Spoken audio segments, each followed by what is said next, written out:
Булган аймгийн Бүрэг хангай суманд өнгөрсөн 5 гарагт буюу 5 дугаар сарын 10-ны шөнийн тэг цаг орчимд алт улбарлагч иргэний Ланд 200 машинаар онц хэсгээр хүнсээр гарсан.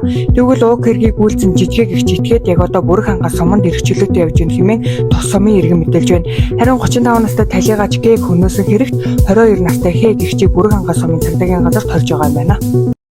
Сүүлийн үед Чойжин ламын сүм үзэн газар дээр барилга барих гэж байгаа тухай мэдээлэл олонний анхаарлыг татах болсон. Энэ мэдээлэл хотын төвд хуучны уламжлалт хэв загвараа хадгалан үйлдсэн цорын ганц барилга байгууламж мөн эзэмшлийн газраа хамгаалан үйлдсэн газар. Дэлхийн улс орнууд хэдэн зуун жил болсон ч ийм газраа хуучны тэрл хэв загвараар нь хадгалан хамгаалдаг.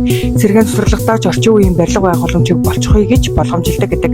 Гэвч манай улс үүний эсрэг байр суурьтай тодорхойлбол Чойжин ламын сүм үзэн хашаанд цаан өмөрөг үзэсгэлэнгийн танхим барихаар төлөвлөжээ.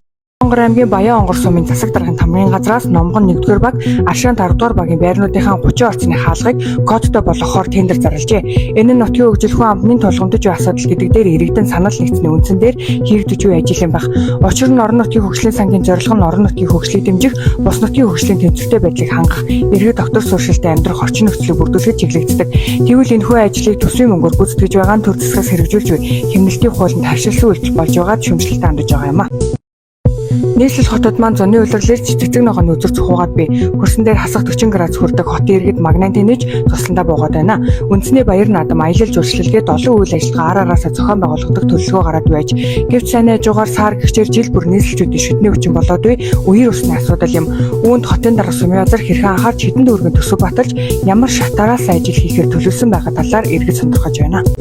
Харилцагч хадгаламж эзэмшигчдийн төрийн банкнд байршуулсан мөнгнөөс хуурамч хүчийг арилдуулдан их хэмжээгээр завсрах тээврийн тавчин дахь салбарын захирал ариун гэрэл ахлах тэлэр алтан чимэг вив тэлэр мөксөр нарыг холбогдуулан 2018 оноос хойш шалгасан билээ.